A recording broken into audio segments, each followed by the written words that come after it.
अस्सलामुअलैकुम। नॉलेजपीडिया की दिलचस्प पहेलियों की सीरीज़ में खुश आमदीद। पहेली नंबर 5। वो कौन सी चीज़ है जो उल्टी हो तो हाथी और सीधी हो तो ऊँट?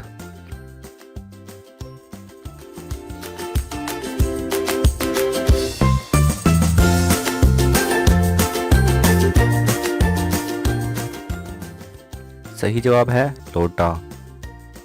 पहेली नंबर 4। वो कौन सा जानदार है जो अंडे और दूध दोनों देता है?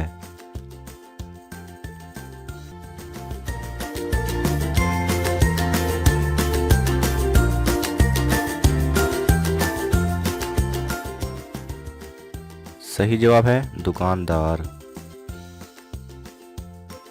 पहेली नंबर 3। वो कौन सी चीज़ है जो हराम है लेकिन उसे पीने से सवाब मिलता है?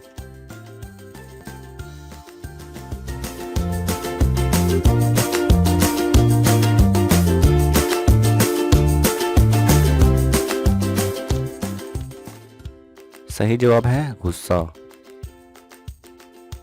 पहेली नंबर 2। इंटरनेट को उर्दू में क्या कहते हैं?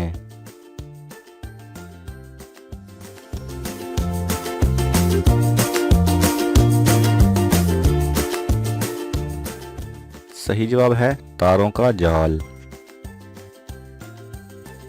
पहेली नंबर 1। वो कौन सी चीज़ है जो कान से निकाली जाती है और उसे हम खाते हैं?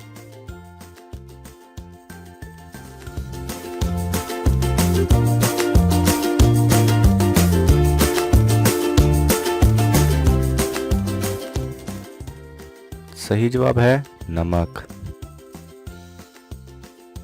अगर आपको ये वीडियो पसंद आए तो इसे लाइक और शेयर कीजिए। किसी भी किस्म के सवाल और इजहार राय की खातिर कमेंट्स कीजिए और मज़ीद ऐसे दिलचस्प वीडियोस देखने के लिए हमारे चैनल को सब्सक्राइब करें और साथ में बने बेल आइकन पर लाजमी क्लिक करें।